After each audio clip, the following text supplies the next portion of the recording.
nosso cronograma, né? Deixar aqui gravando para a ProEx.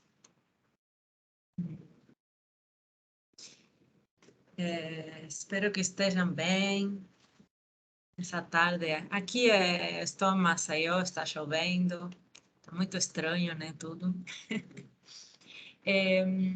Nós temos, então, hoje uma conversa a partir da leitura do texto. Eu acho que ainda é crucial para repensar esse homem pós-orgânico, né, que seria, digamos, um momento histórico, né, que é o nosso contemporâneo, né, a partir da leitura do texto do Jonathan Crane. A gente já fez uma primeira indagação, né, acerca da questão da cultura, da identidade, da posição medial que ocupa o Homem Baba. A aula passada nós conversamos um pouco acerca do conceito de cultura como espaço híbrido, como espaço de fronteira, né? Numa tentativa não de cair assim em um ceticismo total do autor, mas de alertar, né, acerca de múltiplos autoenganos que às vezes a gente em busca de uma espécie de verdade, parecido ao que a metafísica promulgava, né, buscar a verdade, a identidade, né, essas positividades tão essenciais, né, para a metafísica. Hoje a gente precisa estar um pouco alerta, né? Porque todas essas construções estiveram atreladas a um discurso fundamentalmente hegemônico. Então, o que o Baba vem a nos falar é acerca um pouco de ficarmos alertas, né? Então, eu acredito que esse curso, que é nosso curso de extensão, como ele é bastante heterogêneo na consolidação do grupo humano, ele tem, e nós conformamos, né, um grupo heterogêneo, há uma suficiente elasticidade, vocês percebem? Essa elasticidade para não ficar estagnados, tipo curso de pós ou curso para segundo grau, né? Então, esse jogo, né, é como uma elasticidade circundante, né, que nos protege um pouco para também não cair nesses discursos hegemônicos, né? Então, quando a gente for iniciar, depois desses seminários de leitura, a gente for iniciar nossas análises fílmicas a partir da construção do próprio grupo, eu quero que vocês agora pensem que todos esses elementos que nós fomos lendo, eles vão ser revertidos e aplicados às análises fílmicas dos filmes latino-americanos que o grupo escolheu, porque isso é uma construção coletiva, né? No Padlet, a gente foi construindo, né? Colocamos um pouco do cinema da Bolívia, vocês contribuíram com um pouco do cinema da Argentina, do Brasil, aí a gente está solicitando agora vocês também trazerem Venezuela, Haiti, Colômbia, né? Inclusive, vamos ver o que a gente acha Guiana, da Guiana Francesa, Suriname, se tem filmografias que trazem a cultura popular. Tendo esse mapeamento que foi construído por todos nós aqui, cada um, alguns colaboram mais uma semana, outros colaboram mais outra, então a gente vai, né, traçando um caminho próprio aqui do grupo. A partir dessas filmografias, a gente vai começar a fazer análise fílmica e a gente vai perceber alguns elementos, né, que perpassam essas filmografias e outros que realmente mostram uma singularidade excepcional, que não tem uma filmografia como essa em outro lugar. Sim? Então, a gente vai buscando cena fílmica de construir como esse corpo se manifesta na cena fílmica dos países, né? O que transversalmente circunda esses países latino-americanos como discurso, como gestualidade, como vocalidade, e o que realmente só aconteceu, né? Nessa improvisação, nessa manifestação, e não acontece realmente em outra manifestação da América Latina, né? Então, hoje, vamos lá, temos então esse seminário hoje para todos compartilharmos. Quem que vai estar? A Luana e a Lucinete vão nos abrir os caminhos de leitura. Vocês querem que eu tente compartilhar ou vocês compartilham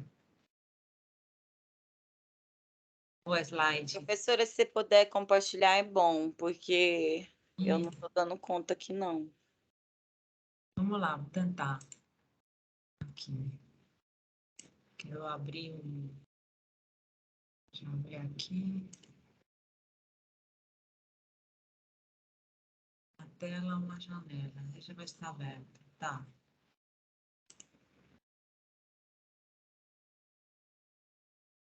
Só ele pegar o material aqui. Enquanto eu busco isso, vocês querem se apresentar?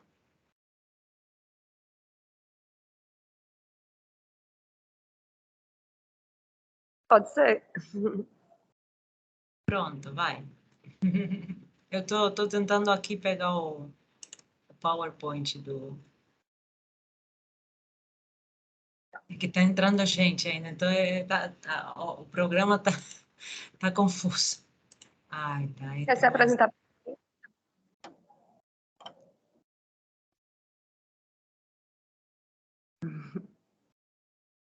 Boa tarde. Eu me chamo Luana e eu sou estudante do curso de Ciências Sociais lá da UFAL. Estou no terceiro período. E é isso, moro em Maceió. E vamos hoje apresentar esse texto. Acho que é só isso que eu tenho para falar de mim no momento. Conta aí, Lucinete, o que é que você está fazendo tão gostoso? Um documentário? Tá sendo boa tarde, gente. Eu sou Lucinete, eu faço doutorado em antropologia social na Universidade Federal de Goiás. Tá tudo remoto aqui, né, até outubro. Então, eu também não estou na cidade de Goiânia, onde eu curso o doutorado. Eu estou em Goiás, na cidade de Goiás, que é a primeira capital do estado. E aqui, nesse momento, eu estou fazendo um documentário que a gente está intitulando ele como O Caminharte. A gente está tentando trazer a poesia do caminho e do caminhante a partir de um artista ambientalista, que ele faz reaproveitamento dos elementos do cerrado e também faz reaproveitamento dos descartes humanos aqui na cidade. E aí, enfim, é um filme escultura, então a gente está descobrindo o filme no processo da filmagem, né? E é isso. Eu não conhecia o texto. Quando eu falei, vou pegar esse texto, Técnicas do Observador, porque eu já estou em campo, isso vai me ajudar.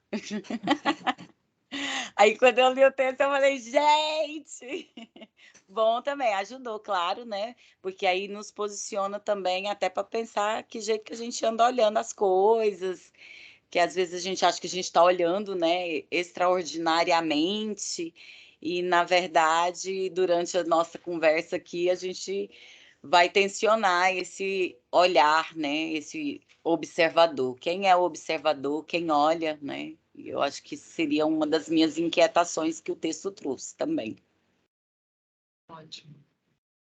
Que linda, né? Que vocês estão trabalhando com ambientalismo. Gostei.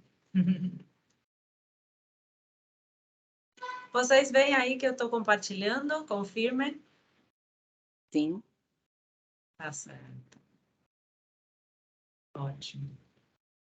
Pode passar para o próximo, que é a apresentação do autor, né? Diga se passou, porque às vezes a gente passa aqui no computador, mas não passa lá no. Passou. Passou? Ah, tá. Aí tá o Jonathan. Vamos lá, então.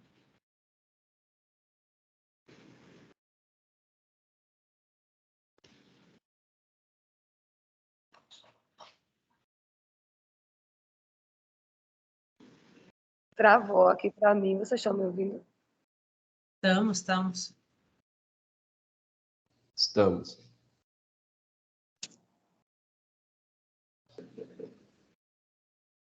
Então, esse texto também, quando eu escolhi, né, tipo, nas aulas anteriores, falou-se muito sobre escrever, né, sobre filmes, sobre... E aí, quando eu vi esse texto, Técnica do Observador, eu pensei, né, poxa, vai ajudar bastante em fazer as análises fílmicas. Escolhi ele, e acabou que eu também tive... Deu, assim, um nó na minha cabeça, foi outra coisa totalmente diferente que eu tinha pensado. E a linguagem também, bem diferente da que eu estou acostumada. É meio desafiador, mas no final, até que eu consegui entender os principais pontos assim que ele trouxe, né? E aí o texto é Técnicas do Observador, do Jonathan Crary, Visão e Modernidade no século XIX. E aí o Jonathan Crary, ele é um professor do Departamento de História da Arte da Universidade de Columbia, em Nova York. Ele é coeditor da Zone Books, pesquisador da cultura visual moderna, autor de artigos publicados em revistas como Artforum, October, e também tem 2 livros dele já lançados. E ele faz muito essa reflexão, né, sobre a natureza da visualidade e a economia, né, tipo capitalismo. E é bem interessante como ele vai destrinchando nesse texto, fazendo esse link assim, né?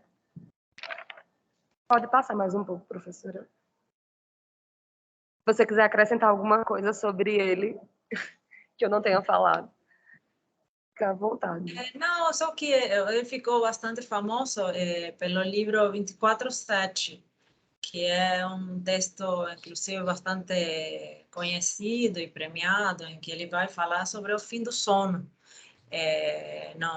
no mercado de consumo e no mercado capitalista. É como que a gente tem que repensar, né, esse momento como um momento em que já entre a vigília e o sono, a gente está consumindo constantemente, né? Então, ele também, nessa mesma linha que tu falou, acerca de pensar a olhar, né, e o mercado capitalista de consumo, né, também, né, ele vem já com uma outra produção mais contemporânea, que a gente não tomou nesse curso, mas se vocês têm curiosidade, o texto chama 24/7, quer dizer, são 24 horas, durante os 7 dias da semana, a gente está consumindo, ele está provocando a gente pensar isso.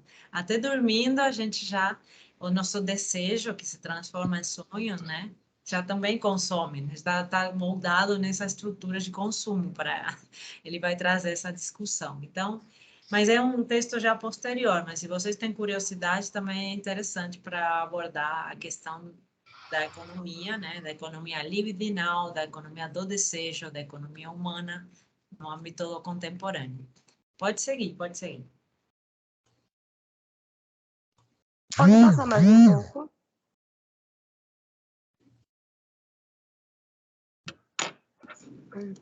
Justo tocou seu telefone, eu não escutei o que você falou.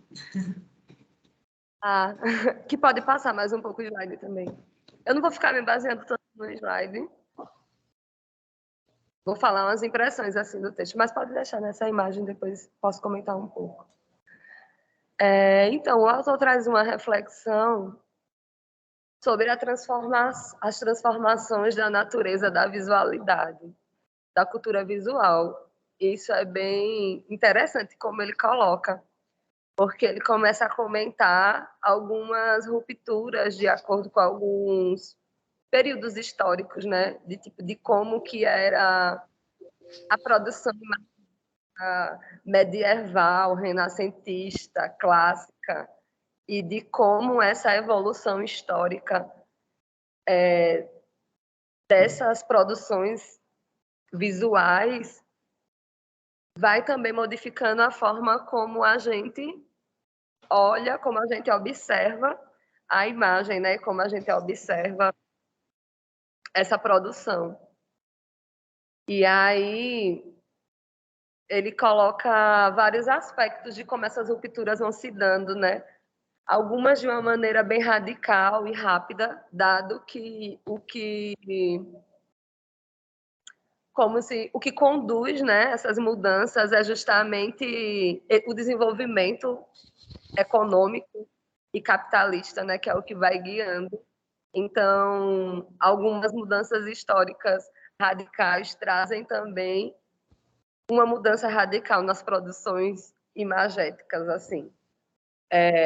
Como, por exemplo, a forma analógica de se produzir imagens, fotografia, e como como essas técnicas se evoluíram, né, para a computação gráfica, e como essa evolução reconfigura as relações entre o sujeito que observa, né? Ele traz muitas essas inquietações de que com essas é como se ele fizesse essa linha do tempo, né? Tipo, os aspectos econômicos que trazem uma evolução da tecnologia de se produzir imagem e de como essa evolução reconfigura o nosso olhar enquanto sujeito de observador, né? E aí ele comenta como essas relações se dão nesses modos de representação, de como que modificou da época medieval para renascentista, para clássica. E, tipo, nessa primeira parte do texto, né? E aí ele também já vai fazendo umas análises, assim, opinativas, né? De como essa reconfiguração invalidou também alguns significados culturais sobre observar e representar. E como a formalização e a difusão das imagens através do computador geraram os outros conceitos, porque tem uma coisa que ele fala que dá até para observar nessa imagem, que é sobre a questão da espacialidade, né? Que é tipo como se nessa forma de produzir imagem analógica ficasse mais no real, mais preso no espaço aqui. E nessa forma mais computadorizada, mais digitalizada, tivesse um alcance mais global. Então, tipo, esse conceito de espacialidade muda, assim, com essa evolução, né? E isso também muda subjetivamente a forma como a gente observa. E aí ele vai elencando, né, como essas evoluções e essas tecnologias ligadas à imagem vai afetando o cinema, a fotografia e a televisão, né? Esses três pilares. E aí ele fala de como nos anos 70 as mídias eram analógicas, como que a gente observava a fotografia, o cinema e a televisão. E como que a gente observa depois dessas transformações. Outra coisa também que eu achei interessante que ele fala é de como, mesmo com essas mudanças, como coexistem os modos de ver, né? Que, tipo, uma coisa não anula necessariamente a outra. Não é porque existe uma câmera digital que a câmera analógica não exista mais, né? E são formas antigas e novas que passam a coexistir de um certo modo. E aí eu achei bem interessante. Isso aqui, Luana, que estava olhando, não sei se vocês conseguem ver aí, é tipo um dispositivo, né, do século XVIII. Dá para ver aí? Sim. Parece um globo terráqueo em que as pessoas entravam, né? Desculpa que tá meio pequeno, deixa eu ver se assim fica maior. Não tá girando. Chamam as revistas panorâmicas. As pessoas entravam, né? E tinha um espaço elevado dentro desse globo aí, e elas observavam desde um ponto central interno esse balão aí, né, que estava no chão, né, observavam todo um sistema de pintura, como se fosse a pintura da Capela Sistina, né, e tinha uma sensação de estar dentro de uma sala imersiva. Justamente ontem eu passei uma sala imersiva no grupo, no núcleo de pesquisa, porque fizeram uma sala imersiva sobre Piazzolla, no Museu de Buenos Aires, em que você entra e tem no chão imagem, nos bancos para sentar tem imagem, nas paredes e no teto. Então você entra e você vai vivenciando o mundo Piazzolla, tipo, de diversos momentos da obra musical e de imagens, de filmes que foram feitos com a música dele, lugares onde ele morou, cenas de ensaio. Então, você, tipo, vai... Que é mais ou menos a mesma ideia do balão, né? Você percebe que... E o óculos, né? Que todas as crianças querem aquele óculos, né? De sentir que elas estão dentro de um mar, de um mundo imersivo, que seria, né, uma espécie de mar, como se você fosse uma ameba ou uma estrela marina, né? Mas não é uma coisa nova o óculos, já tem desses jogos óticos, né? Já temos essa sensação de querer vivenciar essa intensidade, isso é o que eu queria trazer para vocês, né? A ideia de intensidade, sem querer contar muito. Não, achei incrível. Eu nunca tinha ouvido falar dessa forma de revista panorâmica. E eu acho muito interessante essas formas que passam a intensidade. Tem uma outra forma de exposição que eu acho que eu já presenciei, que eu achei muito interessante, que é aquelas que você vê a foto e escuta com fone, tipo, sei lá, as pessoas daquele lugar falando o que aquela fotografia significa para elas. Tipo, é uma forma de uma exposição que traz um sentimento, né? Também, assim, eu já fui em uma exposição assim que tinha essa intensidade do som e da imagem. E eu acho muito interessante. Aí, continuando aqui, né? Ele, sim, eu estava falando, né, de como que ele coloca, né, de como essas modificações, essas reconfigurações ficam perceptíveis ao se analisar a fotografia, o cinema e a televisão, né, com essas novas tecnologias imagéticas, né? E aí também que eu achei interessante que ele fala de como coexistem os modos novos e os modos antigos, que tipo uma coisa não exclui a outra, que mesmo a tecnologia da produção de imagem se tornando dominante de alguma forma e evoluindo essas formas de visualizar, ainda se considera essas formas analógicas também, e elas coexistem, uma coisa não anula totalmente a outra, né? Ela só vai evoluindo, e ele faz sempre esse link da evolução com a evolução econômica do capitalismo mesmo, tipo, como se a gente rompeu do clássico para o moderno, essa evolução é meio que óbvia, assim, né? Tipo, de essa evolução econômica também se dá nesse patamar, né? Tem muito trabalho de performance, né, que traz antigas tecnologias, né, para a cena, justamente para trazer essa concepção de anacronismo como forma de trazer uma sensação de estranhamento, né, que é básico na performance, né? Às vezes você traz, eu estava vendo aqui o slide, uma TV preto e branco, né? A carcaça, né? Às vezes eu tenho visto em performance a carcaça, mas lá dentro tinha um computador, né? Mas essa noção de trazer um anacronismo, de pensar como ainda somos cativados, né? Pelo olhar, mesmo que seja fixo, a gente não pode parar de olhar, mesmo que tenha óculos, que tenha um cara saindo para Marte agora, tem uns caras que saíram ontem de novo para Marte, chegaram outros de uma nave espacial, mas quando tem uma imagem em movimento, mesmo seja em preto e branco, quer dizer, é o mais anacrônico do anacrônico, você não para de ver, né? Então, isso é interessante que ele vai se tocar, a questão do olhar, não só da tecnologia, né? Sim. E também essa questão da espiritualidade, eu achei bem interessante que ele coloca, né? Tipo, de espaço real, de espaço global, de como essa mudança tecnológica expande também, né? E como esse analógico trazia para o real, para o aqui, para o agora.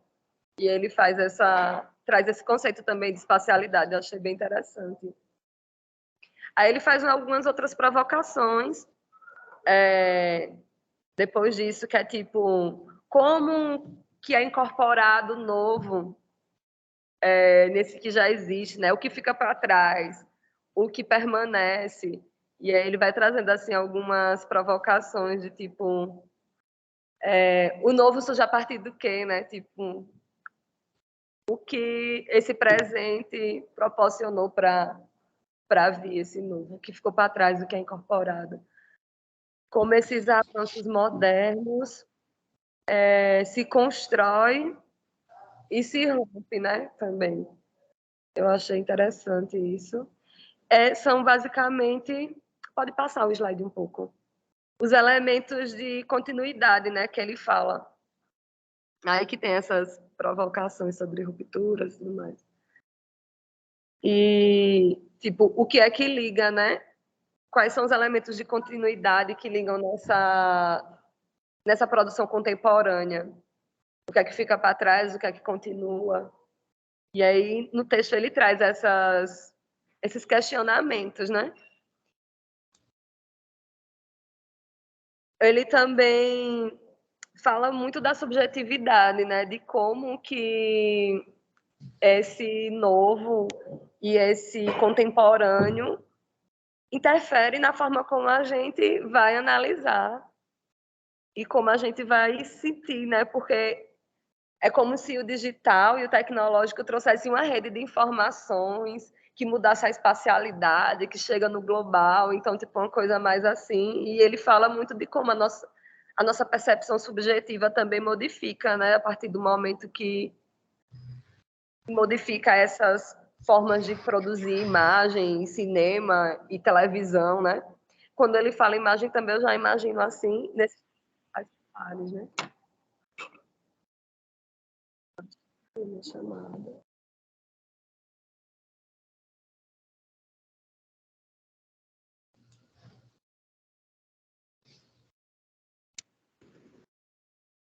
Aí eu passei, não sei se você queria que eu passe, pontos de emergência.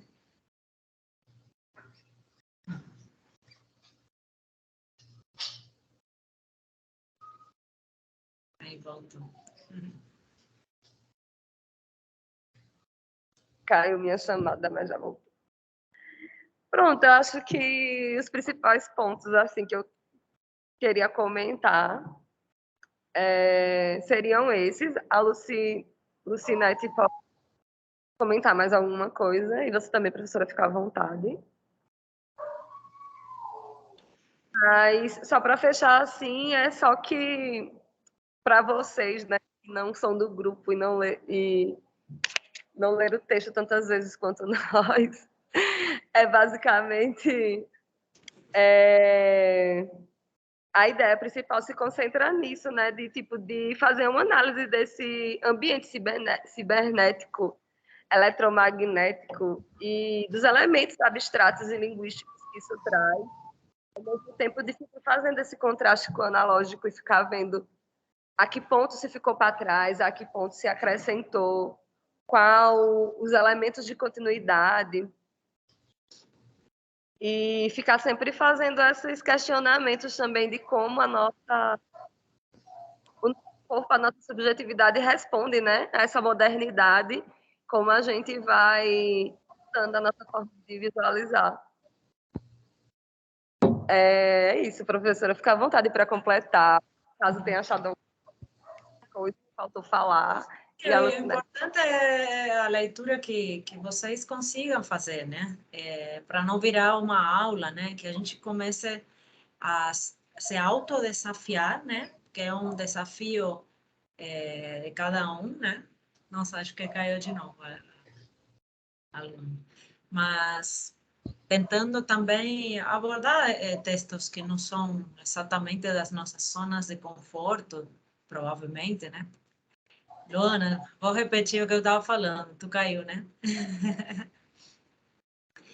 Estava falando que é importante que esse tipo de curso nos possibilita um espaço para nos autodesafiar e entrar em leituras de textos que a gente não pertence exatamente à nossa zona de conforto, ao nosso estudo cotidiano. Quem é da antropologia vai estudar os antropólogos, quem é da filosofia vai estudar os filósofos, quem é da dança vai estudar os coreólogos, exatamente, né?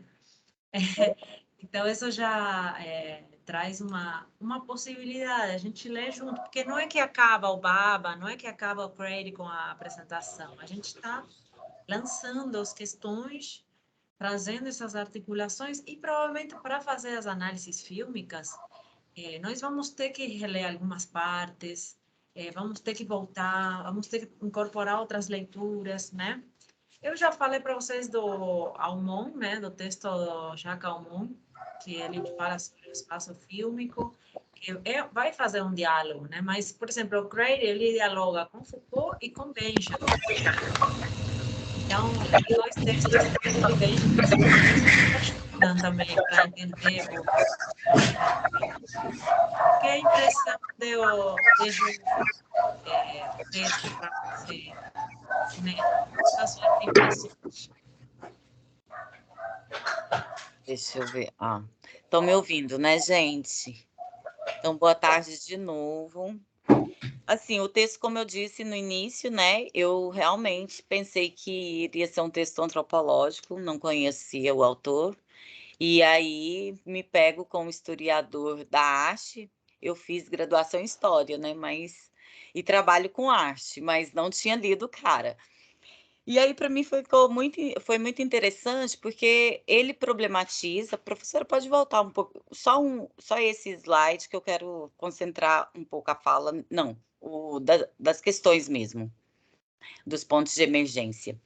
E então, o autor, como historiador da arte, esse capítulo que ele traz a modernidade e o problema do observador, ele já na epígrafe ele mostra que o campo da visão sempre me pareceu comparável ao sítio de uma escavação arqueológica. E a impressão que eu tive é que ele fez mesmo uma escavação, trazendo a, a visão, né? Então, a visão clássica, eu comecei a pensar muito pela pintura, que é estática, o observador precisava ver algo, um objeto parado, né? Aqui, no caso do autor, ele vai trazer o corpo, então eu faria um retrato, a pessoa deveria estar parada, né? Então, ali eu já começava, naquele momento, já era um exercício de como observar, né? A gente foi treinado a observar as coisas assim paradas. Quando a gente chega no nascimento do cinema, que vem as primeiras imagens dos Lumieres, que vem saindo da fábrica e a chegada do trem na estação, ali causa uma estranheza. Ali o observador, que seria o telespectador, né? Ele causou uma estranheza. Para mim, naquele momento, eu vejo uma possível ruptura. Só que aí a fotografia também é estática. A televisão, por mais que eu grave movimento, o observador, para quem ela está sendo definida, está lá na sala de estar, sentado, vendo. Então, é um observador que também, por mais que as imagens estão em movimento, é um observador que está parado. Ele está vendo, quando eu falo parado, seria, ou o autor vai tentar dizer isso, que a gente observa pelo meio que nós estamos inseridos. Então, ele está vendo a coisa com que a pessoa quer me mostrar. Não é bem eu estou escolhendo o que eu quero ver na televisão ali até a década de 70, né? Já vem algo para mostrar para essas pessoas. A grande ruptura do texto é quando a gente passa para esse momento moderno, né? Que aí vai ter vários tipos de possibilidades de visão, de observação, que é o que ele tenta trazer para nós, que ele traz, na verdade, eu que estou tentando aqui trazer para vocês. Ele traz, então, essa várias possibilidades de ver, de observar, mas mesmo assim a gente está sendo observando a partir do nosso tempo, a partir de tudo que a gente vive, de todas as informações que vão nos dando. E aí, quando a gente cai na rede social ou cai no computador ali, parece que a gente vira um sujeito observador. Né? A gente pode observar um monte de coisa, várias janelas abertas ao mesmo tempo, né? Mas eu fico pensando, aí no final de tudo, né, assim, do texto, assim, eu fiquei pensando, mas será que eu estou tendo a escolha de observar a partir da interação com a internet? Ou eu caí no mesmo conto que a televisão, né? E o trabalho em campo também é questionável, né? Porque você, quando você entra em campo, em um campo, vamos chamar tradicional, né? Que você vai para um sindicato, para uma comunidade indígena ou algum lugar assim, aí a gente se sente invadido por um monte de, chamemos de estímulos observáveis em tese, né? Mas que a gente percebe, nossa, eu fiquei olhando isso e na verdade o interessante estava em outro lugar, estava em outra conversa. Eu fiquei acompanhando o que me disseram que tinha que acompanhar e o que era realmente inovador estava em outro grupo ou em outra roda então há um questionamento acerca de como nós, inclusive, mesmo estando estáticos, temos uma visão seletiva, né? Lucinete, quando tu falou no período atual, a gente não fala de moderno, a gente fala em que intervém as novas tecnologias, que moderno, pelo menos na filosofia e na história, vem século XVII, XVI, XVII, né? A partir da consolidação das ciências modernas, poderia ser da história, né? Da física, da filosofia de Descartes, né? Modernidade seria esse momento, né? E Até agora da seria própria o antropologia, contemporâneo. né? Isso, seria não, só para... É um detalhe, E mas às aí, vezes a pessoa pensando lê nisso, moderno e fala, nossa, sim, é agora. Não, era é lá no 17. certo. E aí, pensando nessa modernidade, assim, também, que a antropologia traz e nasce junto com a fotografia e o cinema, eles vão estar a serviço de observar o outro, de observar outras culturas, outros povos, outros continentes, né? E eu achei muito interessante quando ele vai trazendo essa, não sei se eu falo evolução, mas quando ele vai trazendo essa arqueologia, que ele vai escavando essas coisas para a gente, ele vai se posicionando que esse olhar observador, ele está, não é a serviço, mas meio que refém, sei lá, vítima, não sei a palavra certa, mas do capitalismo, do sistema vigente, né? Então, é a coisa também do consumo, né? Você olha, você meio que, quando você está olhando, você está comprando aquela imagem, aquela representação, aquele aparente real, né? E isso normatiza comportamentos, né? Então, quando eu olho, eu estou normatizando o meu próprio comportamento, ou estabelecendo alguns comportamentos, né, e normas. Eu achei Ele isso vai muito mais interessante. longe, né? Ele não fala só de comportamentos, ele fala da como se molda o desejo, né? Ele faz uma leitura da pulsão escópica de Freud, né?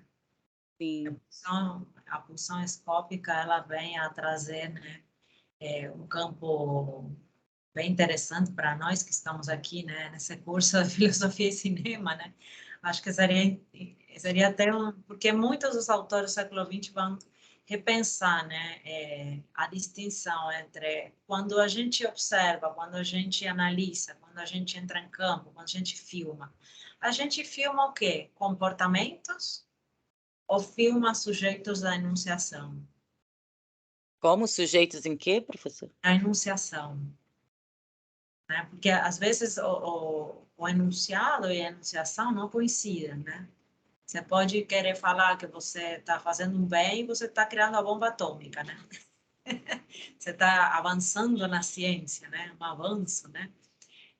Então, por isso, uma coisa é a enunciação de um sujeito, um grupo humano que prega pela ciência, pelo avanço, e outra coisa é o enunciado em si, que pode cair numa falácia ética, né? Ou pode ir em contra no seu caso, você pode falar com pessoas que fazem trabalho ambiental, e aí dentro desse grupo tem algum enunciado de alguma coisa, você detecta comportamento vai para um lado, mas o enunciado, na verdade, está desagregando a tal grupo humano, a não sei que mulheres, ou que não sei que pessoas do artesanato, que isso é uma coisa que talvez você até possa fazer uma análise, porque quando eu visitei os quilombos no Cariri, eu fui lá para fazer um escambo, né? A gente foi levar umas danças de América Latina e foi a dançar coco lá, a fazer uma troca assim, sem demasiada protocolo, né? Nós chegamos e tinha uma briga lá no Quilombo, né? Entre dois grupos. Um grupo que queria transformar esse espaço num espaço de extração do azeite de piqui para poder comercializar e para que os jovens não tenham que ir embora da região para as cidades, os que não queriam estudar, pudessem ficar tendo uma fonte de renda. E esse grupo estava invalidando o trabalho de transmissão das artes populares do Quilombo, que estão atreladas a religiões de matriz africana, que não comungam com o catolicismo, nem comungam tanto com o capitalismo, da extração do piqui, transformar toda a galera, né, em mano de obra para esse fim. Então, tinha dentro desse âmbito dois espaços de enunciação. Uma enunciação de tentar melhorar a comunidade, transformando a comunidade em gestora de uma maquinária que iria chegar, né, através de um edital para extração de azeite de piqui, e todo mundo ia ter que trabalhar nisso. Velha palavra, todo mundo, né? Como todo global, aí todo mundo era um foco. E outro foco era conseguir, né, a nomeação da mestra dentro da lei, né, do Estado, como que foi conseguido isso, né? Ela ganhar o título, né, de mestra de Tesouros Vivos da Cultura Cearense, a mestra Maria de Thier, e tipo um grupo parecia como que invalidava o fazer do outro grupo, entende? Temos todos que fazer força para não, temos todos que fazer força para aquilo. Como que ainda há uma ideia de totalidade nesse discurso. E, na verdade, há um empecilho, né, que se coloca aí, né, porque não há uma escuta intrínseca nesses dois âmbitos, né. Então, aí, por exemplo, se você fosse antropólogo, você entra para observar isso, parece que o próprio piqui, o próprio azeite, o próprio coco, a própria dança vão perdendo sentido, vão ganhando sentido a enunciação. Por isso eu estou falando de espaços de enunciação, espaços de comportamento. Eu poderia ficar olhando como pisa o pé no coco, mas não estaria ouvindo as enunciações da comunidade, né? Então, por isso eu estou te falando como a gente vai a partir do Freire, a partir do Freud, a partir de Foucault, a partir de Benjamin, a gente vai abrindo um pouco mais, tentando, né? Porque a gente também tem resistências culturais, né? Abrir um pouco o ouvido para esse tecido social. Não é Uhum. porque é um grupo quilombola que não vai ter tensões Uhum. intrínsecas, né? Não é porque é um grupo quilombola que não vai ter discussão, que não vai ter uma luta cultural intrínseca, né? Por isso estou te falando assim, eu tenho sempre faço trago essa questão dos estudos da performance e fala muito de comportamentos, mas esquece a enunciação, Uhum. sujeitos, né, que Sim. vão ou desvão dos enunciados em si que emergem dessas comunidades, porque se eu vou pesquisar na internet, comunidade quilombola, eu vou venda do piqui, né? Eu não vou escutar muito. Aí se eu vou busco coco, aí sim vou, né? Uhum. Não tem um atrelamento da comunidade, como se tem os grupos indígenas, porque os Sim. grupos indígenas de pesqueira, eles têm, ao mesmo tempo, encontro de 16 ou 18 comunidades, ao mesmo tempo intercâmbio de sementes, ao mesmo tempo intercâmbio de danças, histórias. Está vendo como há outra, né, outro tipo de relação entre as comunidades. Sim, E de também troca. tiveram luta territorial, também tiveram problemas de patrimonialização dessa natureza, desse espaço natural que era onde eles aparentemente viviam, pelo menos nos últimos 200 anos, né? Então, eu acho interessante a gente, quando formos fazer nos futuros análises fílmicas, a gente não olhar só esses comportamentos como dancinhas, né? Como gestualidades pouco evoluídas ou como coisas atrasadas, senão a gente entrar nesse jogo do Brady, né? De pensar como convive, né? Sim, O tradicional com a inovação, as lutas intrínsecas, que são vozes, são enunciações dentro de uma comunidade. Não sei se dá para entender o que eu estou falando. Você é sim. antropólogo, então você entende melhor que eu, né? Não, estou estudando, professora. Mas faz sentido o que eu estou falando para Sim, você? muito, muito, porque assim, eu penso que às vezes, por exemplo, eu tô pesquisando uma dança, né, quilombola. Essa dança quilombola é a Sussa, ela é muito parecida com o tambor de crioula. Depois que eu vi aquele material seu do candombe, eu achei muito parecido também. Então, assim, ali seria um comportamento, mas esse comportamento ele vira um disparador para você entender toda essa organização social, né? Como essas pessoas estão, por que que elas estão dançando? Elas não só dançam, não é, né? Não vou ali para o baile, não é bem assim. Então é muito legal. Agora, como observar, eu tenho até um exemplo dois exemplos que eu gostaria de compartilhar com vocês. Eu fiz um documentário com uma senhora de 84 anos, que é uma figura de cultura popular na cidade de Goiás. E ela usava, né, que ela faleceu.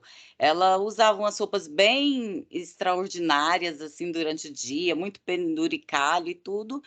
E ela é foliã e fazia a terceira voz da Folia de Reis. E eu sempre frequentando as folias, né, porque eu gosto muito e tal. E vou, levo uma câmerazinha, nananã, aquela coisa. Aí um dia ela chegou na minha casa e virou assim, perguntou, filmadora, eu vim aqui para você fazer um filme comigo, para você trabalhar no meu filme. Aí eu ri, falei, não, mas eu não sou filmadora, eu sou pesquisadora, entra aqui, vamos conversar, Badinha. Nisso, ela ficou 2 meses atrás de mim, me procurando, todo dia na porta da minha casa, me chamando de filmadora para eu trabalhar no filme dela, que era para eu filmar o filme dela. Na verdade, isso era o trabalho.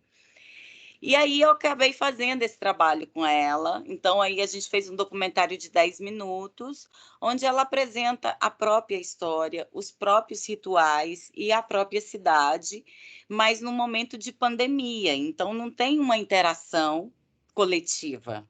Tem ela narrando a própria memória.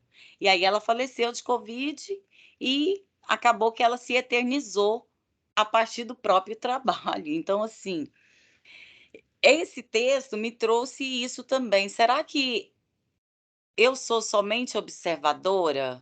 Eu sou uma sujeita observadora condicionada a todas essas informações que eu venho recebendo dessa configuração que estamos? Ou o outro que eu estou trabalhando também é um observador? Porque, nesse caso, a Badinha estava me observando. Tanto que ela me chamou de filmadora. E assim, não querendo mexer muito no seu filme, mas você pode fazer um filme B, né, em que você traz imagens de arquivo e você mantém a voz em off dela em momentos, mas em momentos você pode trazer a comunidade dela que foi registrada por familiares, ou você pode fazer uma convocatória de filmes, fotografias e filmes, inclusive imagens de jornais de Goiás e tal, tentando assim, não para ilustrar, sino como um Uhum, trabalho seu, assim, de pesquisa, né? uhum, Em que aparece ela em relação, que é isso que faltou, né, para você, colocar ela em relação com a comunidade, né, cantando, dançando. Eu não sei exatamente o que ela cantava, mas às vezes é interessante fazer essas várias versões, né? A gente nessas pesquisas, nossa, não é Hollywood, não é para ganhar prêmio, não, é a pesquisa audiovisual, né? E acho, Sim. assim, uma história linda, assim, uma pena, né, que ela faleceu, assim. Ela conseguiu ver o filme? Sim, ela viu, ela participou do processo da edição, né? Que aí eu fiz o primeiro corte, mostrei para ela e falei: olha, Badinha, essa parte aqui é muito complicada, porque você xinga a prefeita de vagabunda, vamos tirar isso. Aí ela falou assim: olha, se você for tirar, você pode pegar esse filme e jogar no lixo, que esse não vai ser o meu filme. Viu, filmadora? Eu falei: entendi, então vamos deixar você xingando a prefeita, é você que xinga Para mesmo. ela, você era uma espécie de grande olho, né? Uma lente. Você era É, uma lente eu humana. achei muito interessante o jeito que ela me conduziu, né? Porque, na verdade, ela acaba me conduzindo para conhecer mais da cidade, mais da cultura, mais das próprias relações, que ela era uma rádio. Então, quando ela xinga a prefeita, ela tem por que xingar a prefeita, né, também. E um outro momento que eu me deparo, que é esse que eu já tô que agora eu estou finalizando, estou na ilha de edição, é o filme sobre a Sussa, que é a dança. Mas é um filme que não tem dança, né? Então eu não trago o ritual, não trago a dança coletiva, que é uma dança coletiva, e aí eu trago a Marta Calunga, que é uma quilombola e que dança, e a partir da história dela, entremeando com o tear, né, dela e com o corpo e essa dança sozinha, contemplativa, eu estou tentando colocar ela numa fusão onde a cultura e o meio ambiente não se separa para o Calunga, né? Então, quando ela dança sozinha para a cachoeira, ela tá eu estou tentando mostrar isso. Mas o mais incrível, assim, para mim, nesse momento, é quando eu fui filmar com a Marta, ela falou assim: ah, tudo bem, vou fazer esse filme com você, mas eu só faço se a gente fizer uma cena no Bar dos Homens. Aí eu falei: ai, claro, você também é diretora, vamos fazer essa coisa no Bar dos Homens. Eu empolgada, né? Aí eu perguntei para ela depois, eu perguntei assim: mas por que que a gente vai filmar no Bar dos Homens? Aí ela falou: porque lá não entra mulher, lá só entra homem. Aí eu falei: incrível, então vamos fazer lá. E aí é o ponto alto do documentário, onde a Calunga encontra com um francês e ela que chama ele para jogar sinuca, ela que paga a cerveja para ele, ela que ganha a sinuca, ela que fala como que são as mulheres calungas.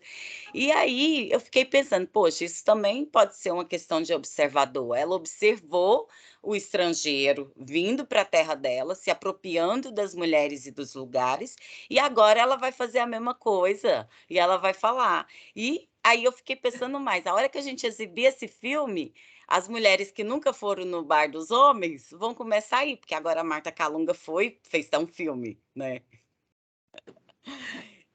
Então Interessante porque...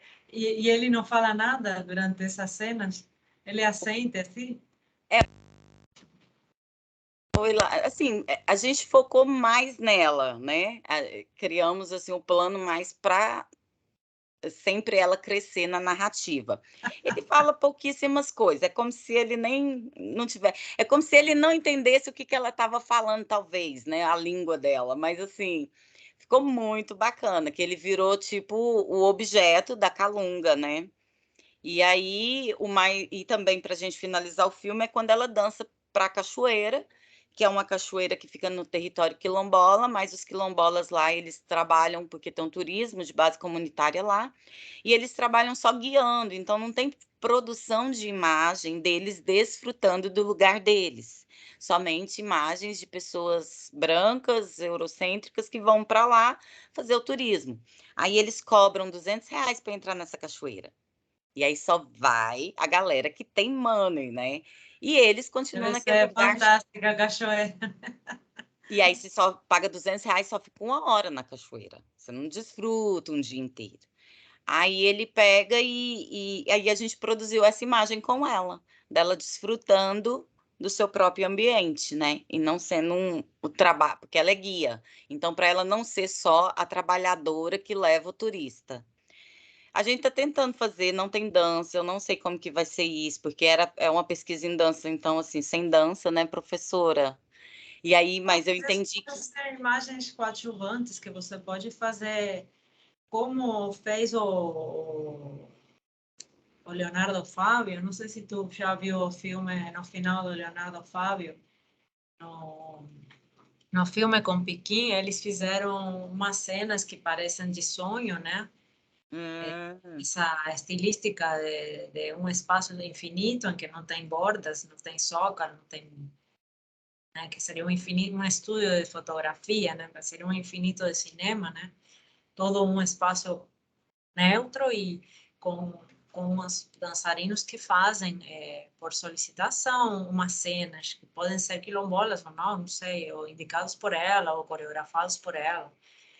Podem ser colocadas algumas cenas em uma mística do sonho, numa outra alternativa, né, que não seja o espaço, o louco, né, o espaço consolidado do quilombo, né, pode trazer uma outra narrativa, uma outra estética, inclusive, com um trabalho mais que a gente chama de performance em cinema, né? Onde já o dispositivo está pensado já criando um espaço fílmico em que a câmera já está inserida, já se sabe que vai ter uma câmera, já se sabe que vai ter coreografia, vai ter uma iluminação, tudo pré-armado, sem querer ocultar, sem querer trazer uma ideia de naturalismo.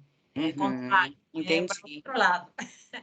Montagem. Vamos montar uma cena estética trazendo o quilombo, mas a um espaço que não esse espaço do naturalismo, né? Antropólogo tradicional, do estar em campo, né? Contrariamente, é uma opção, assim, E linda, uma opção linda. câmeras, eu tenho que filmar agora, por exemplo, o grupo, o núcleo, né, de pesquisa, a gente começou a fazer um pequeno teste coreográfico, então a gente já, com o Lucas estamos pensando já como vamos fazer essas filmagens aéreas do grupo, para que não tenha bordas, espelhos, sala de aula, que está tudo de cima, trabalhando todo um plano apino, né, seria um contraplongé ou um plano apino a 90 graus, né. Então, estamos pensando nessas opções aí. E tem umas materiais a partir das sequências coreográficas. A gente está trabalhando um pouquinho assim de candombe, um pouquinho de chamamé, um pouquinho de chacareira, tango e milonga, né? É uma loucura a nossa. E aí vai meio que... Sim, porque a nossa abordagem é justamente mais performática. A gente está nucleando os ritmos. Tá vendo como os ritmos se conectam, não estamos fazendo assim por país ou por época, não estamos fazendo essa distinção assim tão academicista. Estamos vendo como ressoa esses ritmos e como eles foram em suas células matrizes originárias ou de emergência, né? Como se você pegasse uma matriz quilombola e falasse para um aluno da universidade, um bailarino da faculdade fazer, entende? Não Entendi. necessariamente tem que ir para raça, cor, não vou falar Entendo. um chinês fazer, porque já seria uma aposta muito ousada, né? Mas qualquer pessoa, assim, inclusive da dança, que pudesse fazer uma observação, conversar com ela, ver quais são as matrizes corporais, que fizesse uma criação das danças quilombolas, não necessariamente uma mímese das danças quilombolas. Também eu trabalho muito isso, né? Não mimetizar-se com os sujeitos da pesquisa, né? Tomar distância, né? Que também isso traz uma criação do próprio performer, né? E do realizador, né? Que aí você está habilitando a um grupo humano para eles criarem também, né? Pode ser dirigido até por ela ou pela comunidade, mas não necessariamente feito por. Aí tem essas escolhas, né? O Grady ajuda a pensar isso. Quem que tem que fazer, de que tem que falar sim ou sim o quilombola? Tem que falar sim ou sim desse tema? Tem que representar toda hora o que representa para a luta social brasileira? Ou também pode criar novos personagens? Ou só tem que fazer danças de orixá? Qual que é o limite, né, ético? Qual que é a busca, né? Aí tem cada enunciação, né? Cada sujeito vai dizer, não, eu quero só falar das minhas lutas sociais. Outro fala, não, cara, eu já estou 30 anos falando da minha luta social, eu quero inventar um personagem com folhas de açaí e quero trazer uma nova épica para ter o filme. Então, aí tem esse jogo, né? Aí é antropologia visual ou é performance em dança? Né? É um trabalho foco, né? Uma busca territorial, uma busca étnica, de identificação étnico-racial, ou é um trabalho de pesquisa em artes? Eu Uhum. acho que a gente precisa distinguir, né? Que aí Sim, a gente é observador, mas a gente critica, né? O observador que faz? Produz crítica. O sim, observador diz, não, isso aqui é uma merda, isso é comercial. Isso não representa a minha, não sei, minha cultura japonesa, minha cultura indígena, minha cultura quilombola. Isso não me representa, é uma coisa comercial.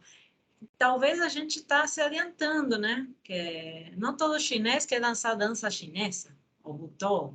Não todo francês quer dançar balé. Quer dizer, como estamos condicionados, isso é muito grave. Isso é muito sim. grave. Esse condicionamento. E às vezes é bom falar, gente, isso aqui é uma pesquisa em artes. Isso aqui é uma produção coletiva, em coautoria, mas não necessariamente a quilombola vai falar do território quilombola todo o tempo. Ela também pode ter um espaço, que essa é a inserção. E o insert num filme, o que que é? É uma outra cena que vem a formar parte da minha linha de tempo, não é? Uhum. Não necessariamente ela tem que estar mimetizada com a figura do diretor ou a figura da personagem principal, né?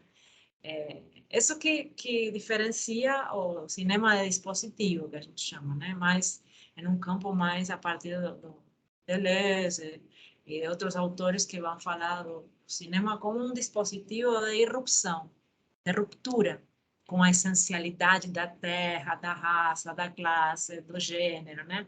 Também tem essencialidades aí que podem ser colocadas em xeque ou podem ser apresentadas de uma forma diferente para justamente poder observá-las desde uma outra perspectiva, né? Não sei se estou ajudando, estou Tá complexando maravilhoso. demais. E foram esses dois exercícios que eu quis compartilhar para mostrar que, na verdade, o outro também nos observa, mas existe esse condicionamento do sistema, né? Então, eu acho que quando a gente entra para a internet, principalmente agora na pandemia, a gente teve um exemplo de que nós fomos condicionados a aprender a mexer aqui, né, nas plataformas, no Zoom, no Meet, no Teams. Então, a gente não sabia mexer. E a gente teve que aprender a entrar nessa roda virtual, né? E aí, aqui a gente está observando, por exemplo, no meu caso, eu observo várias pessoas, Natasha, Lagoas, Luana, aí tem gente lá de São Paulo, tem gente de Minas. Então, são vários observadores observando vários sujeitos simultaneamente. Mas para onde esses observadores olham, né? E aí, para onde a gente está olhando? Então, eu acho que a problemática mesmo é do observador, o problema aqui, que aí foi onde eu grifei algumas partes, né? Que eu fiz estilo um fichamento agora, porque para vocês, assim, conosco, né? Para gente, a gente pode distribuir, reproduzir lá no grupo esse PowerPoint também. O problema do observador é o campo no qual se pode dizer que se materializa, se torna visível a visão na história. A visão e os seus efeitos são inseparáveis das possibilidades de um sujeito observador, que é, a um só tempo, produto histórico e lugar de certas práticas, técnicas, instituições e procedimento da subjetivação. Até a subjetividade, de certa forma, está condicionada a este sistema vigente, né, que nós estamos vivendo, digamos assim, né. Então, para mim, o observador ele é esse produto dessa condição histórica e desse sistema capitalista que vai criando uma evolução de ter, a gente precisa ver, comprar coisas, olhando coisas, imagens, uma imagem é um dispositivo, um disparador para você comprar outras imagens. E, bom, isso é o que mais me chocou, assim, no texto mesmo, é eu aqui tentando criar técnicas de observação. E não, parece que não precisa mais. Pode passar, professora. Lá. Outra coisa, aí a gente colocou aqui também, eu vou fazer só os grifos, que eu acho que são os mais, assim, para eu não ficar viajando, porque eu fico pensando no texto, aí eu trago um monte de coisa que eu estou pensando, e eu acho que pode ser que eu bagunço mais aqui o seminário de leitura. Em linhas muito gerais, o observador sofre um processo de modernização no século XIX, ajustando-se a uma constelação de novos acontecimentos, forças e instituições que, juntos, podem ser definidos de modo vago ou talvez tautológico como modernidade, que é aquilo que você me chamou a atenção, né? Que a modernidade vem antes dessa modernização, que era o que eu acho que era o que eu confundi, né, Natasha? A modernização, ela vem então com a tecnologia, talvez assim, do cinema. Analógica, né? Mais analógica. Para não confundir a etapa histórica ou filosófica moderna, que seria a instauração desse sujeito autônomo, a autonomia do iluminismo, né? Que também é a origem do capitalismo, né? E do expansionismo e do racismo. E da escravatura, né? Muitas partes da América a gente teve essa vivência, né? Com a irrupção das novas tecnologias, a partir de quê?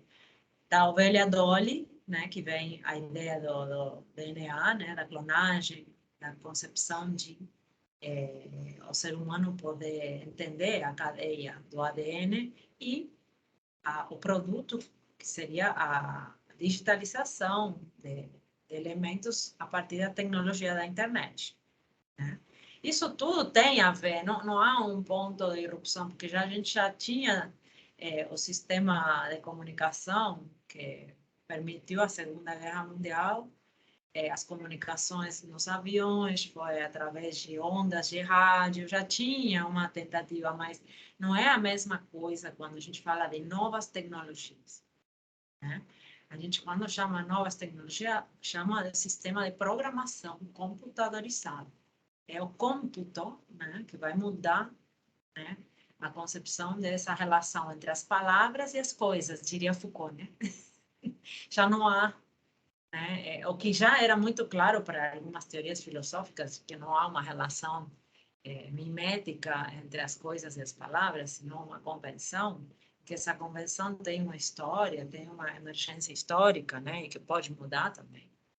Mas isso seria as novas tecnologias. Você está aqui, quando ele fala da modernização, ele já, porque ele vem de um processo anterior, né? Ele está pensando no século XIX, né? Tá ótimo, é isso. E aí, quando o autor traz essa questão da modernidade, ele fala exatamente que a modernidade e a técnica de observar, o jeito de observar, precisa desse sujeito, né? Então, o sujeito produto, ele vira um sujeito observador. Não sei se isso é para criar uma falsa ideia de autonomia desse sujeito ou se é para esse sujeito se tornar mais consumista, né? Não sei. Mas, enfim, é importante o sujeito observar, né? Ele para de ser só aquele retratado, ele começa a observar, mas a partir do que foi condicionado, né? Eu acho que a gente pode passar também de slide. Luana, qualquer coisa você me ajuda? Tá certo. Vocês Então, podem ler também, acho interessante essas citações, podem ler também, porque acho interessante para ter uma noção, inclusive, do estilo de escrita do Crane, né? sim. Eu gostei desse segundo aqui parágrafo, que ele vai falar assim, a fotografia converteu-se em elemento central, não apenas na nova economia da mercadoria, mas na reorganização de todo um território no qual circulam e proliferam signos e imagens, cada um deles efetivamente separado de um referente. Para entender o efeito fotografia no século XIX, é preciso vê-lo como componente crucial de uma nova economia cultural de valor e troca, não como parte de uma história contínua de representação visual. Eu imagino que aqui ele deve estar falando que a fotografia muda, então, populariza, talvez, o jeito de olhar e retratar o real aparente do que era a pintura, né? Que só faria uma representação estática visual de um único objeto ou de um único ser ali, ou uma paisagem. Ele traz também, como ele é esse cara que vai estar analisando o pano de fundo desse texto, é a análise capitalista também, né? Então ele traz alguns autores que vão problematizar, como a professora disse, a parte essencial, de essência, mas também a parte econômica. Aí ele diz, assim como Marx disse a respeito do dinheiro, a fotografia também é uma grande niveladora, um agente democratizador, um mero símbolo, uma ficção sancionada pelo pretenso consenso universal da humanidade. Aqui eles vão criar um jeito de olhar, um novo jeito de olhar a partir da fotografia. Mas ela se torna democrática porque muitos vão poder olhar, né? Não só como acontecia na pintura, porque a pintura, às vezes, eu precisava até de um mecena para eu conseguir fazer o meu trabalho. E na E música também, né? a música, né? A Lembra, música. Lucinete, que no século XIX, para você entrar e assistir uma ópera, por exemplo, você tinha que pertencer a uma classe social, né? Se bem tinha, né, um espaço no teatro em que as classes populares iam, que seria a parte mais alta, lá em cima onde estão os morcegos, né? Já no século XIX há toda uma tentativa, né, de aproximar as comunidades médias à música. Vocês sabem que na França, você com um cospel, que era uma moeda de telefone, você se aproximava de um telefone público que tinha na França e fazia fila, e você podia escutar a ópera, porque era transmitida por telefone. Então, você veja como que há uma tentativa, né, de democratizar alguns aspectos do que era o consumo da elite, né? No século XVII era impossível pensar nisso, inclusive não tinha telefone, né? Mas como é pensado o telefone? Para quê, né? Não é pensado como nós agora, né? Inclusive, tem algumas publicações que falam desses encontros, né? Em que você tira uma foto, vários exemplos, inclusive na Câmara Escura, né? Tem um texto bem conhecido, que essa única imagem reproduzida milhares de vezes é vista em todo mundo. Por exemplo, o homem barbudo. Você já não precisa mais pagar para vê-lo, porque você tem fotos. O que antigamente era o circo, né? Você vê os homens espetaculares, a mulher barbuda, os siameses, né? Era tudo preservado, mas se aparece na foto, estraga o produto, não é? Então, tem essas dinâmicas, eu acho que nesse ponto sim são um pouco dialéticas essas dinâmicas, porque há um consumo e uma popularização do que era um espetáculo só para classe alta ou classe média alta, e por outro lado, há uma banalização que termina por aniquilar aquele produto, que já não é interessante ver siameses.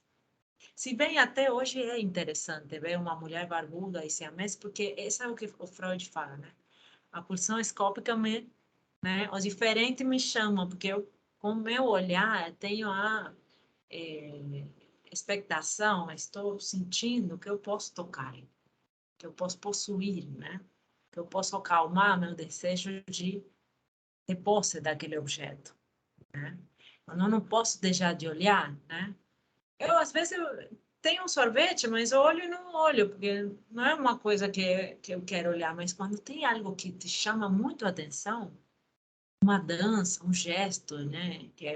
Tem a ver muito com a questão da leitura do marxismo que se faz do fetiche, né? Quando alguma coisa te chama muito a atenção, uma pena, um cabelo, isso torna-se uma espécie de fetiche. Eu quero possuir, o fetichista quer possuir o fetiche. Não, todo mundo não quer fazer um filme em que tem uma moça e um moço que dá um beijo, um clássico, né? Todo mundo E quer se ver o vem, beijo de perto, né? É um fetiche o beijo, né? É um fetiche. Mesmo que seja uma coisa que agora já passou de moda, mas foi numa época do cinema, um fetiche, né? Um beijo. Olhar para a câmera era proibido, né? E aí quebrava essa quarta parede. Mas em um momento dado no cinema, vamos chamar a partir da época do cinema moderno, cinema de autor, cinema moderno no sentido agora da linha histórica fílmica. Depois do clássico a gente fala moderno. Cinema de autor, olhar para a câmera é o mais normal, porque você conversa com o diretor, né?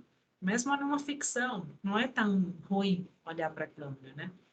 Então, essas gestualidades, de alguma maneira, vão mudando a forma de você construir a própria cena fílmica, pensando de trás de bambalinas, né? Pensando de trás da coxia agora. Você fala para a quilombola, para a mulher, a Marta Calunga, fala para olhar para a lente ou fala para olhar para você quando ela conta a história? Entende a diferença? sim, muito Você louco. quer criar um dispositivo moderno ou você está introduzindo a câmera em uma conversa entre vocês duas? São diferentes formas de olhar, né? Sim, Você não é uma lente, você é um sujeito, entende? Mesmo que ela queira te objetivar, você que toda hora estava falando, eu não sou uma filmadora. Eu tenho questionamentos a você, me deixe falar, não é? Por isso, quando a gente chama de dispositivo fílmico tradicional, a gente fala da aparelhagem, né? Da linguagem audiovisual, né? Do público, né? Que vai consolidar esse tripé aí, né? E você fala do que acontece na cena fílmica, roteiro, atores, preparação, figurino, luz, tudo que digamos, o fazer, a praxis, né, que vai dar em uma cena fílmica. Esses três elementos, hoje, com esse cinema que eu estou falando dispositivo, quebra algumas concepções, né? Então, esse endereçamento, o dançarino dança para a lente ou dança para o diretor? Ou dança para um espaço múltiplo, como se fosse uma arena de circo? Porque isso aqui já está dizendo um pouco das nossas análises fílmicas. Ele dança para todos os cantos, então às vezes eu vejo o passo que ele faz, às vezes ele está de costas.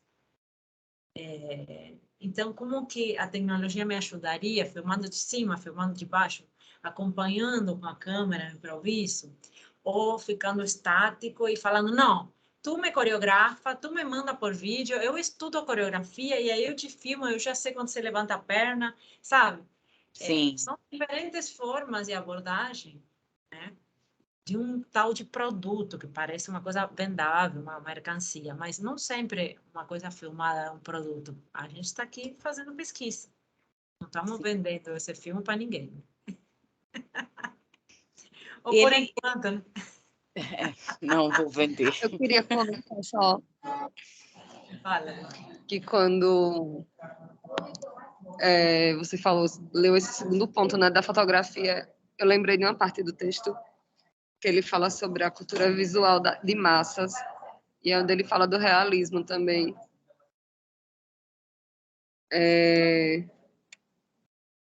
Aí quando você falou, né, dessa questão da fotografia, de como se alterou essa outra forma de representação, eu lembrei dessa parte do texto.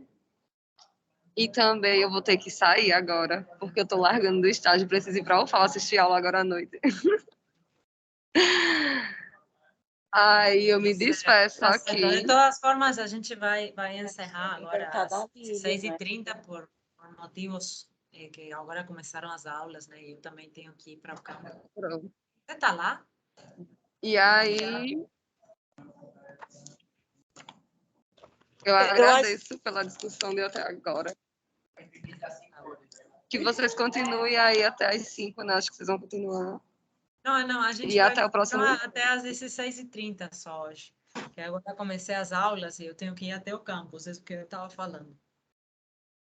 Ah, então, eu também tenho. Aí eu vou precisar sair agora. E é isso. Obrigada, Luana. Obrigada a Um vocês. Até abraço. mais. Um abraço. Abraço. Natasha, a gente pode passar agora. Então, assim, ele diz que é a fotografia que vai reorganizar esse sujeito observador, né? Eu gostaria de passar esse, eu não me sinto muito confortável em ficar falando dos autores, porque como ele só passou o pente neles, eu preferia, né, ter que voltar nesses autores para ler também, porque fiquei meio assim. Pode passar, professora, por favor. E aí, eu só quero tentar finalizar com vocês também, onde ele traz para a gente que é no século XX, que foi sendo gradualmente assimilado. Aí, a palavra que eu gostaria de ter usado lá no início, não era condicionado, era assimilado. A gente vai assimilando. É como se fosse o BBB. Eles passaram o BBB 1 e agora está no 22. A gente foi assimilando aquele programa e aí acabou que a gente está interagindo com ele até hoje, né? 20 anos. E isso a gente vai assimilando imagens, né? E talvez aí não precisaria falar comportamentos, né, Natasha? Que são essas produções de imagens que a gente vai assimilando, né? E aí, a partir dessas imagens assimiladas, claro que tem essas tensões, esses comportamentos, essas normas, né? Então, vou ler aqui. O século XIX foi sendo gradualmente assimilado pelo mainstream da disciplina e submetido a uma investigação aparente fria e objetiva. Ao inserir a pintura do século XIX em uma história da arte contínua e em um aparato exegético, discursivo unificado. Alguns traços de sua diferença essencial se perderam. Para vocês perceberem, ele fala várias palavras difíceis, você tem que ficar usando dicionário, mas eu querendo pensar aqui amplamente, é que, para além da gente assimilar, eu acho que a gente chegou num momento assim que a gente tem que se questionar: será que é só esse jeito de observar que existe, de olhar que existe? Será que eu preciso fazer toda essa escavação arqueológica, teórica da história da arte para eu entender também o meu lugar? Ou se existem outros jeitos de olhar, outras possibilidades de observar. Aprendi ou estou aprendendo muito com as sociedades tradicionais, que é olhar de dentro para fora, não olhar de fora para dentro, né? Que foi o que a gente foi assimilando. Então, nosso olhar é colonial. Nós assimilamos um olhar colonial.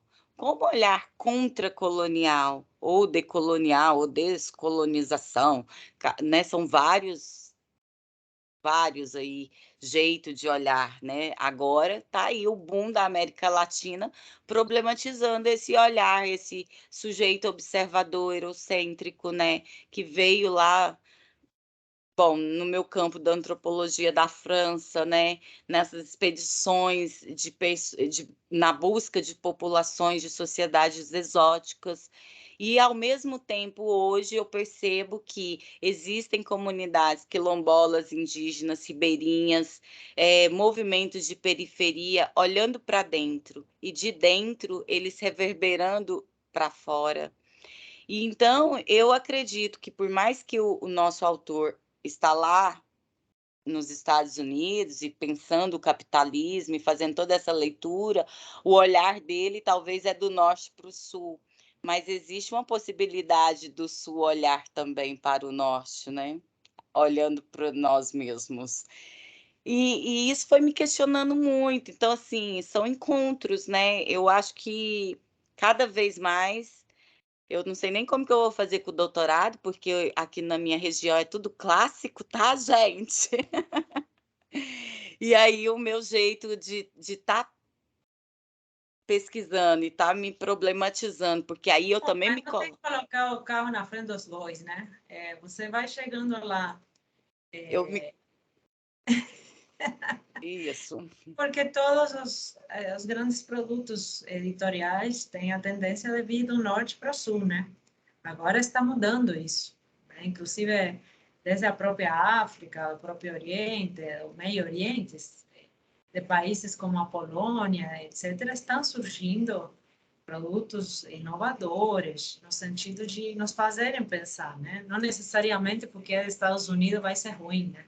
Mas a tendência é querer ter uma leitura omnipresente, né? Eu acho que é bem interessante que você traz, inclusive atrelado à sua própria pesquisa atual, né? Faz todo sentido para a gente já ir entrando nesses caminhos.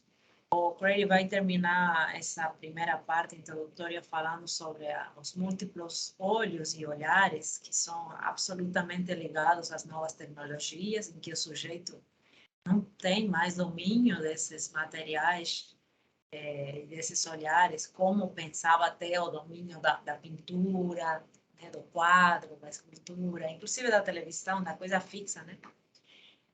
Neste momento, eu estou estudando muito mais que o objeto visual, eu estou estudando o objeto acústico, né? Que é muito menos, aparentemente, muito menos estático, mas quando você começa a estudar, né, as perspectivas da filosofia do sonoro, as sonosferas, né, os espaços de criação de eu gosto muito de criar paisagens sonoras. Antes de fazer um filme, antes de fazer uma coreografia, eu vou criar paisagens sonoras, né? Então, como essas paisagens, né, são objetos que parecem em si próprios múltiplos, como são esses múltiplos olhares de drones e de câmeras colocadas na rua de observação, que em princípio seriam câmeras para vigilância, mas que podem vir a tornar uma coreografia também, né, de câmeras, né? Podem vir a ser utilizadas por nós criativamente, né? Que a gente não tem tanto acesso, mas a esse tipo de trabalhos, mas eu sei de como a música quadrofônica, né, que tem vários campos acústicos de inserção, você sente o atrás, o à frente, o lado, o outro lado, né? No próprio filme de cinema 5.0 você já vê essa passagem, o que seria de lado esquerdo para lado direito, né? Tem essa ideia mais áptica, né? Chegada, né? A uma absorção, a uma assimilação, a uma incorporação de elementos diferenciados, né? Onde você tem uma vivência, mas é importante, né, a vivência, a gente volta para trás, né?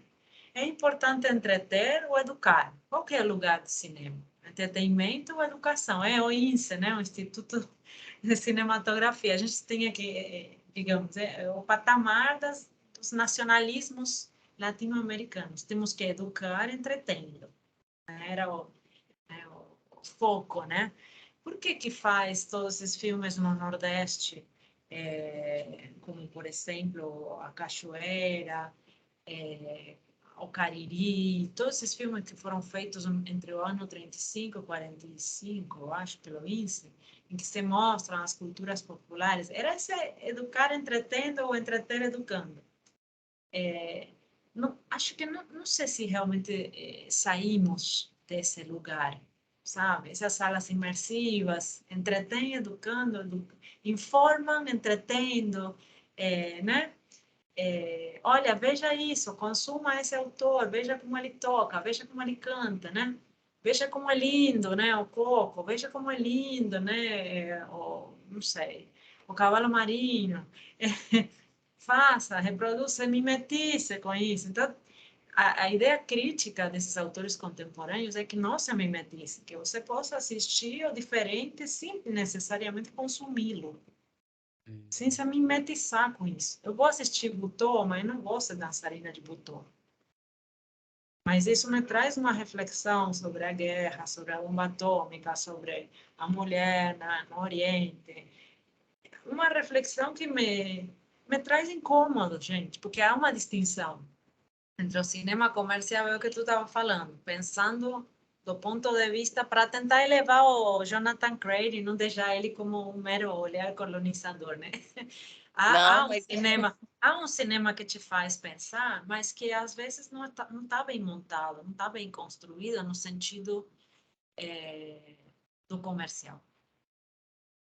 Se produz irrupção e quebra a ideia de naturalismo, ou a linha histórica, ou a narrativa de uma voz constante, e entra uma voz cantando um punk, né, no meio do negócio, esse efeito neutraliza a sensação de entretenimento e traz uma concepção disruptiva, né, que faz pensar, né? Mas isso traz um incômodo, evidentemente, que não muitas pessoas pagariam para assistir, porque já estaria no jornal, nossa, o filme aparece com um monte de coisa que não dá para entender nada no meio, não é?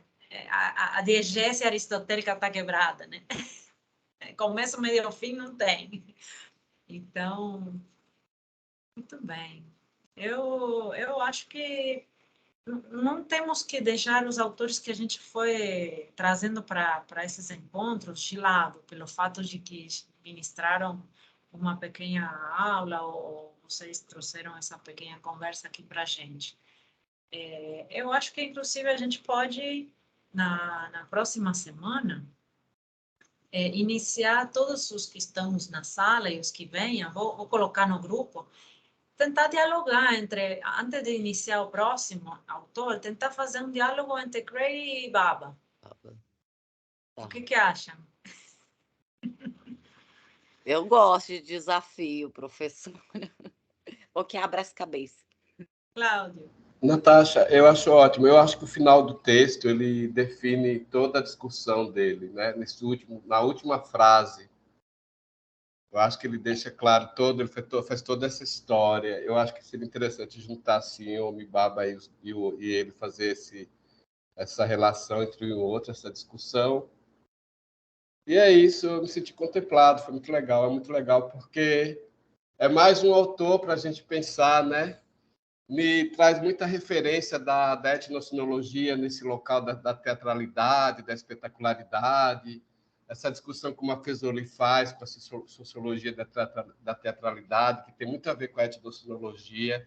Eu fiquei pensando que ele ia até trazer um pouco, mas ele traz o Debord, com essa questão da sociedade do espetáculo, e ele define esse local desse espetáculo como o sistema capitalista, né? Na verdade, o espetacular é o sistema capitalista.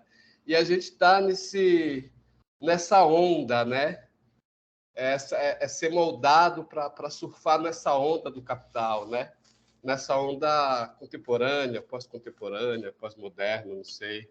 Inclusive com a pandemia, que somos obrigados a estar em casa, a estar aprendendo a lidar como a... Esqueci seu nome, mocinha, que apresentou o trabalho, perdão. Você mesmo que está aí, falou do vídeo. Ah, Lucinete, perdão. Lucinete falou dessa ideia de transitar pelos dispositivos, por essas plataformas, devido à pandemia, que a gente realmente é direcionado, né, por essa onda que vem, né, ela vem de uma capitalismo, essa globalização, essa estrutura macropolítica ela vem de uma forma tão intensa que a gente é obrigado a ter uma tábua de salvação, né? Encontra a tábua, então vai lá, segura. Eu acho que é bem por aí. É bem isso. Sim, eu acho que a semana que vem a gente poderia partir daí, das conclusões dos dois autores, inclusive trazer o PDF, eu apresento, a gente lê junto, faz um bem bolado aí de uns 15 minutos, e aí entramos com o próximo texto, que já seria mais pensar um pouco mais América Latina com o Rodolfo Cucho. Diga, Lana. Pode falar. Gente, boa tarde. Mais uma vez, parabéns pela apresentação da equipe. Da semana passada eu também gostei muito, mas eu estava, enfim, um pouco aqui dividida, então eu não consegui ficar tão focada quanto eu gostaria, mas hoje eu consegui, enfim, reler o texto numa boa e ouvir, ver as contribuições, né? Eu entendo que, de fato, assim, às vezes o texto vai se tornando um pouco duro à medida em que alguns grandes nomes e filósofos e pessoas ali talvez apareçam, né? Pensadores como o Jean Baudrillard, como o Foucault, né? E aí, às vezes, a gente fica um pouco... Mas, bom, no meu caso, né, tem sido uma revisão ou um revisitar e um olhar de uma outra forma para esses autores, sobretudo a partir dos depoimentos de vocês. Porque, às vezes, quando a gente está nesses lugares meio professorais, que é o meu caso, que eu também sou professora, a gente sempre está estudando muito, né, visando essa coisa de transmissões, de mediar, de comunicar. Então, é muito massa eu estar aqui nesse lugar de aprendizado estudantil forçado. Olha, eu não sou professora aqui, por favor, porque eu acho que professor também está aprendendo o tempo todo. Mas, às vezes, a gente precisa fazer esse recuo mesmo de território, de corpo, né? Para que as pessoas, assim, até às vezes se sintam à vontade de estar com a gente. Então, eu queria muito agradecer a Natasha também, porque, assim, esse curso, ele possibilita isso, né? Esse meu deslocamento, assim, para estar nesse lugar. E eu me lembrei, assim, lendo o texto, hoje ouvindo... que, assim, é mais uma inquietação minha, porque como a gente está lidando com o historiador da arte, e, obviamente, existem muitos e outros olhares que a gente pode recortar, mas tem dois que me inspiram muito, que eu queria meio botar nessa roda hoje, assim, né? Que é o Didi Uberman e o Aby Warburg, né? Esses dois sujeitos, eles me fizeram uma coisa, assim, meio absurda, que foi eu pensar que o que para mim hoje é uma imagem fixa, quando eu falo da pintura na Renascença ou da fotografia naquele seu início lá do século XIX, é um julgamento e uma visão da minha forma de ver hoje, de observar hoje, que é super dinâmica. Vamos imaginar, gente, que além da oralidade e das primeiras grandes obras escritas, havia todo um imaginário. As pessoas tinham e sempre tivemos esse poder de criar muitas imagens, né? Sobre as coisas do mundo, sobre os afetos, sobre as sensações. Então, assim, esses autores, eu me lembro que, assim, foi um texto que eu acho que é a tese do Aby Warburg, quando ele analisa aquela obra super famosa da Vênus, né? Do nascimento da Vênus. Acho que aquela outra também da... Ai, deixa eu me lembrar. É aquela bem famosa do Botticelli, a Primavera, que tem aquelas flores. Eu acho que vocês vão lembrar dessas imagens, porque elas são muito famosas. E, assim, ele me fez olhar para esses quadros e perceber o quanto os artistas, apesar da gente estar aqui falando do observador, do sujeito que está mirando uma imagem, que está querendo mirar e transmitir uma certa imagem, porque era o que os pintores faziam naquele momento, né? Retratar, a ideia de retratar, de realismo e tudo mais. Assim, só que eles tentavam também dar vida a isso. Então, observem esses quadros e percebam como se a gente tivesse, de repente, lá na época que eles foram produzidos, porque eles davam imagem e movimento, sim, para uma série de poemas, para uma série de livros. Então, assim, em cada época existe esse jogo do que antes parecia mais fixo e do que depois vai ganhando, tipo assim, um sopro, um movimento, enfim. Então, eu acho que, assim, esse hoje nosso, ele faz também a gente ter um pouco essa percepção de que, assim, hoje é tudo muito... É mobilidade demais, né? A gente está aqui em várias cidades, são imagens virtuais, mudou o território, mudou o corpo, mudou tudo, porque a gente virou uma projeção audiovisual. Aqui a gente está numa aula audiovisual, a gente está desde o... Se Natasha disser assim, a gente precisa fazer mais, eu vou dizer, menina, a gente fez desde o primeiro dia, porque a aula é audiovisual, né? Com essa videoconferência. Mas, assim, é porque isso hoje é tão, vamos dizer assim, excessivo, eu diria, né, em termos dessa experiência audiovisual, que aí, de fato, é de estremecer e de colocar em termos comparativos que a gente hoje tem um fenômeno que é muito mais acelerado. E o autor de hoje, eu acredito que, assim, também concordo um pouco assim com o que Luzinete tinha colocado, né, desses lugares de fala que a gente tem. Então, o autor, evidentemente, vai ter o dele, a gente vai ter o nosso. E o bom é isso, é a gente se encontrar. E a visão dele, eu acho que é muito clara desde o início, porque a gente está também lidando com um cara que ele está repensando, vamos dizer assim, as questões de controle, de disciplina, dentro do que é, assim, a subjetividade que a gente vai construindo, que é social, que é histórica e que, assim, eu acho que deu para pensar e todo mundo vai sair da aula sabendo que a gente não é exatamente só manipulado, que é uma coisa assim de causa e efeito, né? Até porque os autores e a forma como o texto vai sendo conduzido é uma filosofia outra, né?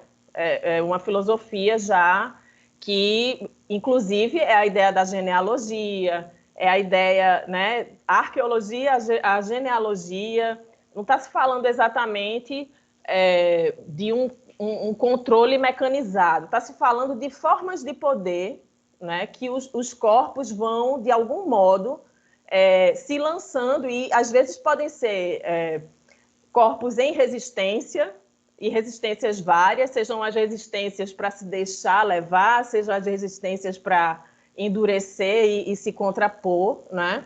Mas ali no texto dele é uma abordagem que para mim também ela está dentro de um campo macro, né? De pegar. E aí, se a gente fosse fazer uma comparação, por isso que ela fala o tempo todo ali do capitalismo, esse lugar, ele também é um observador de um certo lugar das ciências sociais, né? Então, ele está fazendo um texto que faz a gente pensar, tipo, sei lá, se a gente fosse pensar os clássicos da sociologia, né? Sei lá, o Max Weber chega e mostra para a gente ali os papéis mais individuais. O Marx, ele vai trazer a gente para uma abordagem mais totalizante. Estamos imersos no capitalismo, né? Então, assim, eu acho que o texto vai mais nesse sentido, de colocar a gente, mais uma vez, imerso nessas grandes influências que, independente, inclusive, da gente estar nesse lugar central do olho do furacão, que é esse lugar etnocêntrico europeu do norte, a gente precisa se apropriar disso, a gente precisa saber que a gente está, né, o que a gente, digamos assim, está enfrentando, ou com quem a gente quer ou não se relacionar.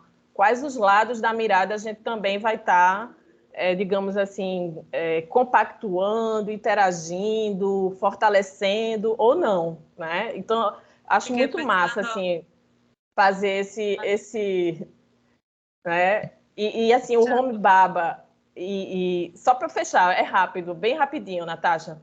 O Home Baba, para mim, foi muito a coisa do território. E hoje foi a gente pensar esse território corpo, né? A partir da forma como a gente enxerga e percebe a imagem.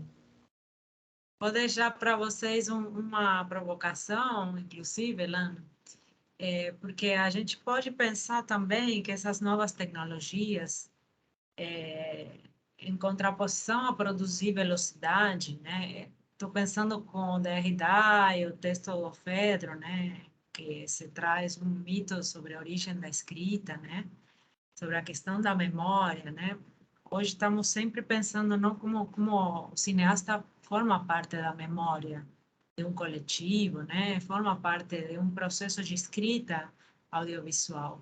Mas essa nova tecnologia não coloca a gente num estado de letargo, porque não precisamos lembrar das coisas.